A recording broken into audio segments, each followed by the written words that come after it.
kawan-kawan sekalian, sebelum kita memulai kelas dengan Ibu Ayu pada hari ini, alangkah baiknya kita berdoa terlebih dahulu. Berdoa menurut agama dan budaya masing-masing. Dimulai.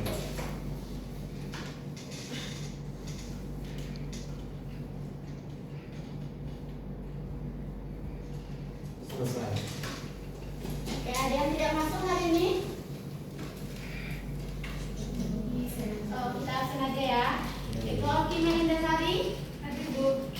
Agung Hafian, Hadir Bu. Sunarti, Hadir Bu. Dina, hadir Bu. Zukro, Hadir Ibu. Fatima, hadir Bu. Sofi, hadir Bu. Rispa, hadir Bu. Yolanda, hadir Bu. Lucy, hadir Bu. Media, hadir Bu. Putri, Hadir Ibu. Dewi, Hadir Bu. baik. Sebelum Ibu melanjutkan pelajaran pada hari ini, Ibu akan menyampaikan tujuan pembelajaran kita. Yang pertama yaitu peserta didik diharapkan mampu untuk mengidentifikasi organ-organ penyusun sistem reproduksi pada laki-laki dan perempuan. Kemudian yang kedua yaitu peserta didik diharapkan mampu menjelaskan fungsi organ-organ penyusun sistem reproduksi pada laki-laki dan perempuan. Kemudian ada peserta didik diharapkan mampu menjelaskan proses fertilisasi, perkembangan embrio dan proses terjadinya menstruasi. Sebelum memulai materi kita, Ibu mau bertanya dulu. Ada yang tahu nggak tujuan makhluk hidup atau manusia itu untuk bereproduksi?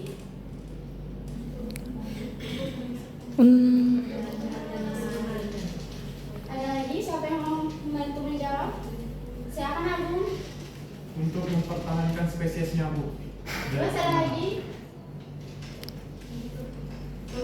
Iya, Untuk memperbanyak keturunan. Oke, baik, Mbak. Bagus sekali ya untuk jawabannya. Jadi tujuan manusia untuk bereproduksi itu yang pertama untuk mempertahankan jenis keberadaannya, melanjutkan keturunannya. Nah, proses reproduksi manusia ini diatur oleh reproduksi manusia yang memiliki dua jenis, yaitu laki-laki dan perempuan. Keduanya ini memiliki sistem reproduksi yang saling membutuhkan. Nah, sistem reproduksi pada manusia ini mulai berfungsi saat seseorang mencapai kedewasaan atau pubertas, yang dimana pada laki-laki ditandai dengan tumbuhnya jakun, kemudian tumbuhnya bulu-bulu halus yang di area tertentu seperti di atas bibir, kemudian di dagu. Nah, pada perempuan itu ditandai dengan mengalami proses menstruasi. Nah, yang pertama kita bahas yaitu sistem reproduksi laki-laki, di mana organ reproduksi pada pria adalah organ terkait dengan sistem reproduksi yang berfungsi untuk menghasilkan sel sperma yang akan membuahi sel telur atau ovum pada perempuan. Nah, organ ini dibagi menjadi dua, yaitu secara internal dan eksternal. Selanjutnya ada sistem reproduksi perempuan. Nah, organ reproduksi wanita adalah organ yang berfungsi untuk memproduksi sel telur dan tempat pembuahan. Nah, ovarium atau indung telur itu menghasilkan sel telur atau oosit. Kemudian sel telur ini akan diangkut menuju tubak Golgi, yaitu tempat terjadinya pembuahan pada sperma. Nah, saat pembuahan berhasil akan pindah ke lapisan rahim yang akan menebal.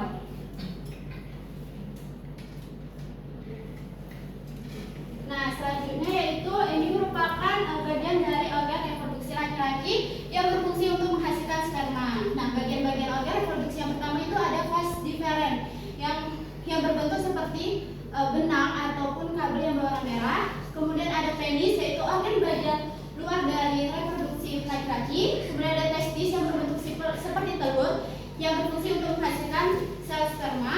Kemudian ada vesikula seminalis yang berbentuk seperti bulatan kecil yang berwarna ungu.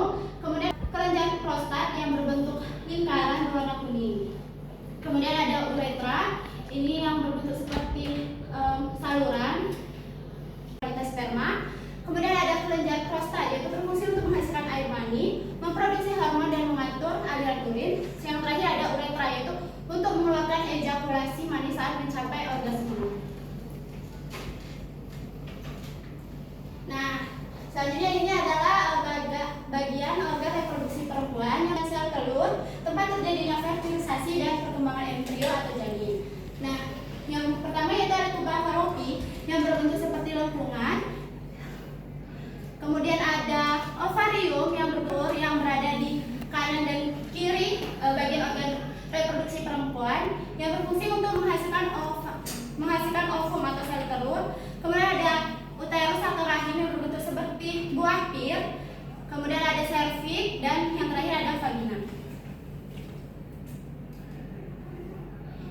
merupakan fungsi dari organ reproduksi. Yang pertama ovarium, yaitu menghasilkan sel telur dan hormon estrogen dan progesteron. Kemudian ada tuba falopi, yaitu saluran yang menghubungkan antara ovarium dengan uterus dan tempat terjadinya fertilisasi atau pembuahan.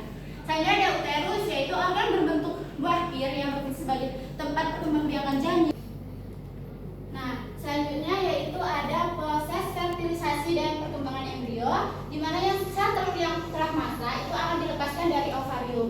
Nah, pelepasan tersebut itu disebut dengan ovulasi. Lalu ovum tersebut akan ditangkap oleh rumbai-rumbai pada corong tuba falopi atau ovidu. Nah, di sini ovum tersebut menunggu sperma untuk terjadinya proses fertilisasi di tuba falopi. Nah, selanjutnya ada fertilisasi, itu adalah peleburan antara sperma dan ovum yang terjadi di tuba falopi atau ovidu. Sel ini akan membentuk sebuah AB yang seperti gambar ini, kemudian disebut dengan morula, lalu berkembang menjadi blastula dan sel-sel bagian dalam membentuk bakal jaring atau embrioblast.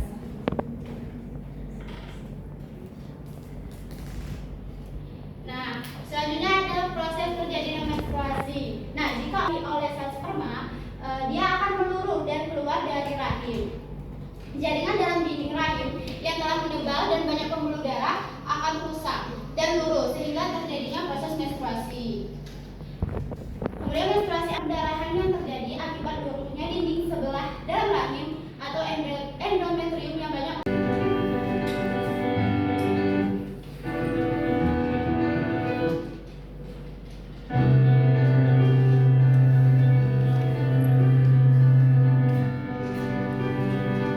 Sel telur keluar dari ovarium, ditangkap embriae, kemudian memasuki tuba falopi.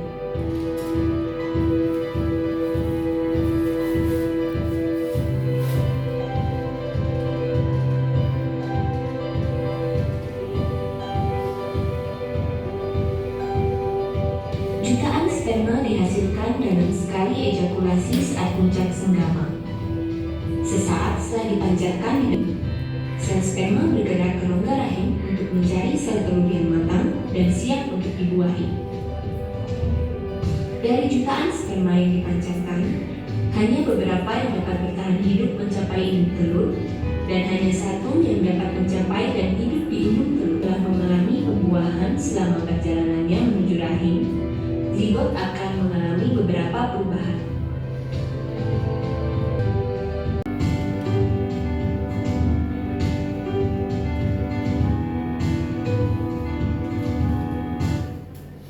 Nah, selanjutnya yaitu ada video proses terjadinya menstruasi.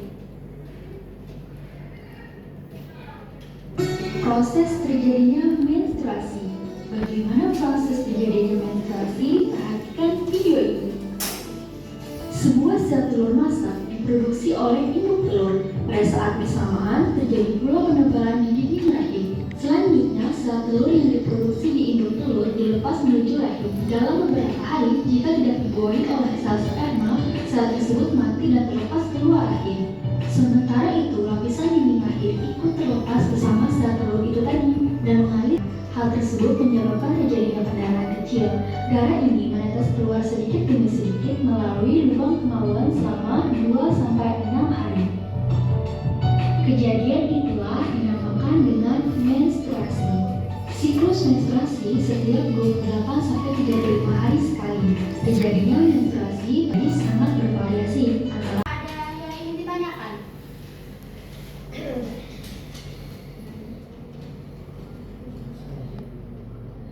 Jika tidak ada yang ingin bertanya, Ibu akan membagi kalian menjadi 2 kelompok untuk mengerjakan LKPD. Untuk kelompoknya itu, Ibu akan bagikan sesuai dengan tempat duduk biar kalian mudah untuk berdiskusi. Untuk kelompok pertama itu ada Dewi, Sofi, Media, Ina, Fatimah, Oki, Rispa. Kemudian untuk kelompok kedua itu ada Sunarti, Yolanda, Putro, Agung, Lucy, dan Putri.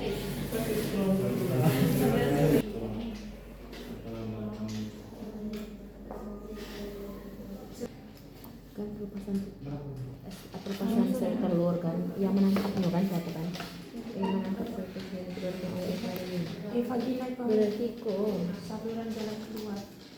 ditangkap oleh rumbai-rumbai pada seorang tuba falopi atau ovidu. Berarti itu.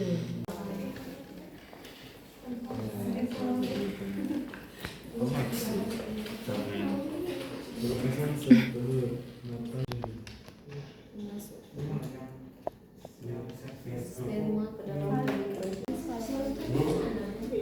Ibu. Iya.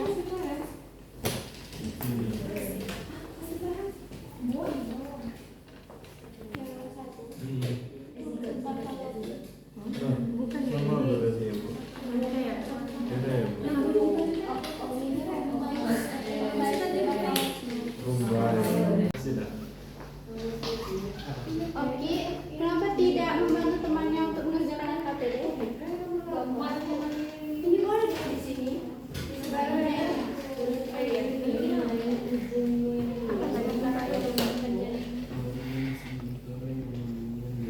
Sudah yuk.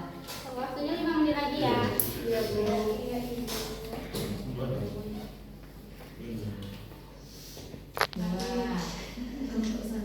Pertama selesai, Bu. Oke, kelompok 2 dulu yang maju.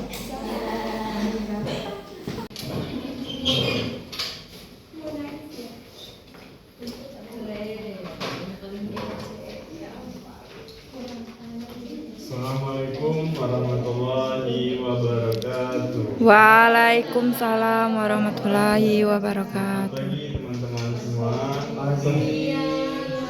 Oke, berarti masih fokus semua ya. Di sini adapun hasil diskusi dari kelompok 2 adalah kami sudah menjawab beberapa pertanyaan yang sudah sendiri itu disebut dengan Fimbriae atau saluran tuba falopi. Kemudian yang kedua ada rumbai tuba falopi. Yang ketiga ada myometrium. Kemudian yang keempat ada cervix.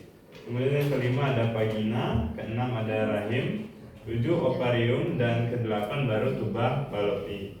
Kemudian fungsinya Analis fungsinya untuk memproduksi dan menyimpan air mani untuk menjaga kualitas sperma. Yang kedua ada kelenjar prostat. Fungsinya menghasilkan air mani, memproduksi hormon, mengatur urin dan lain-lain. Kemudian yang ketiga ada vasiferens. Fungsinya sebagai saluran yang membawa sperma dari epididymis ke uretra. Yang keempat ada epididymis. Fungsinya sebagai Beri tepuk tangan untuk kelompok yang maju. udah, Bu. Tutup. Oke, baik. Mungkin sekian presentasi dari kelompok kami. Apabila ada kekurangan bisa nanti ditambahkan oleh kelompok selanjutnya. Mungkin itu saja kami akhiri. Wassalamualaikum warahmatullahi wabarakatuh. Waalaikumsalam warahmatullahi wabarakatuh. Selanjutnya yaitu untuk kelompok 1 untuk maju ke depan mempresentasikan hasil LKPD-nya. Assalamualaikum warahmatullahi wabarakatuh. Baiklah, di sini kami akan mempresentasikan hasil LKPD yang sudah kami jawab, kami dari kelompok 1. Langsung saja, yang pertama itu ada organ reproduksi pada wanita. Nah, pada gambar di sini pada nomor 1 itu ada tuba falopi, nomor 2 ada fimbriae, dan yang 3 itu myometrium, keempat cervix, yang kelima vagina, 6 uterus atau rahim, yang ke-7 itu ada ovarium, dan yang ke-8 ada tuba falopi. Nah, di bawah ini kan yang soal nomor 2 itu ada fungsinya dari gambar organ reproduksi pada wanita. Presentasi dari kelompok 1 kami akhiri. Assalamualaikum warahmatullahi wabarakatuh.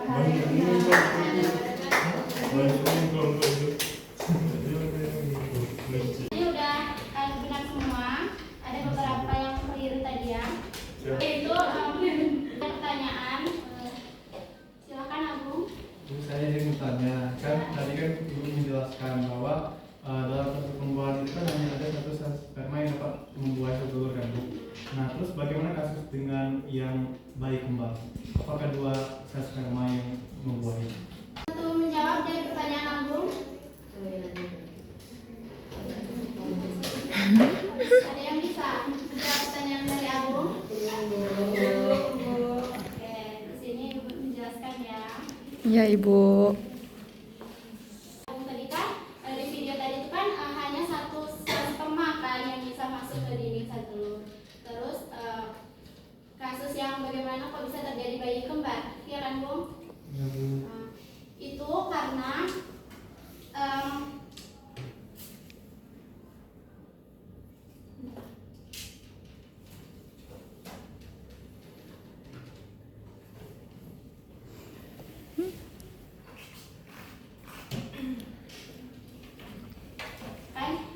karena pada saat kita melakukan fertilasi itu berlangsung hanya kepala sperma yang mengandung intisal yang masuk dalam dinding sel telur, sedangkan ekornya itu tertinggal di ini.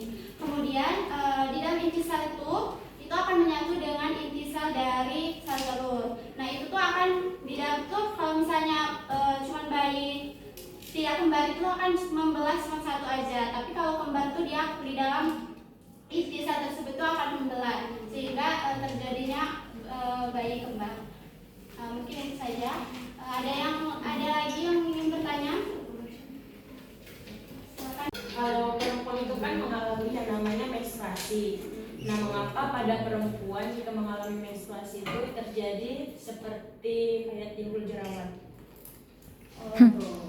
Jadi gini, kan proses menstruasi itu kan perdarahan yang terjadi akibat turunnya dinding sebelah dalam rahim atau endometrium. Nah, jika ovum itu tidak dibuahi sperma itu kan akan meluruh keluar dari rahim kan. Kemudian pada saat ovum itu akan meluruh itu akan mengeluarkan sebuah hormon yaitu hormon estrogen.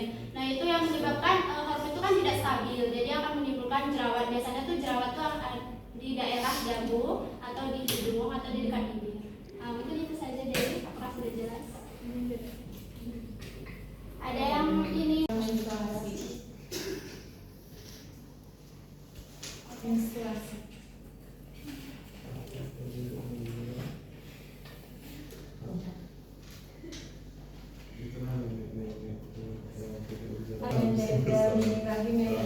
Yang telah berdarah itu dan banyak pembuluh darah kan akan rusak terus dia luruh sehingga dia terjadinya menstruasi. Terus Bu, tadi kan di video itu dijelaskan ada 2 sampai 6 hari keadaan itu terjadinya menstruasi.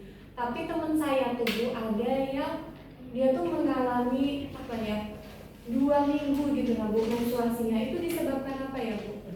Atau kebanyakan Parah Sunartin. dia